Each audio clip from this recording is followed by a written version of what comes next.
Nel 1992 non erano neppure nati, eppure in 20.000 saranno a Palermo il 23 maggio per partecipare alle manifestazioni previste per il ventennale della strage di Capaci. Sono gli studenti che da nord a sud Italia ricorderanno assieme al Presidente della Repubblica Giorgio Napolitano e al Premier Mario Monti i magistrati Giovanni Falcone e Paolo Borsellino e gli agenti delle scorte uccisi da Cosa Nostra.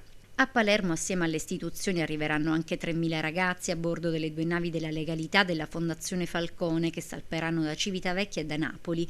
Sulla prima ci saranno anche il procuratore nazionale antimafia Piero Grasso e il ministro dell'istruzione Francesco Profumo. Sulla seconda i sottosegretari all'istruzione Marco Rossi Dori ed Elena Ogolini e il presidente di Libera Don Luigi Ciotti. All'arrivo al porto di Palermo ci sarà anche un'imbarcazione dedicata a Francesca Morvillo, moglie di Giovanni Falcone, che farà da apripista alle due navi della legalità. La barca in legno è stata interamente realizzata da una quarantina di studenti e la sezione costruttori dell'Istituto Nautico Gioeni Trabia di Palermo. Dopo la cerimonia di benvenuto al porto, 1.000 ragazzi andranno verso l'aula bunker del carcere Ucciardone, dove alle 10 inizierà il dibattito con gli interventi del Presidente della Repubblica e del Presidente del Consiglio.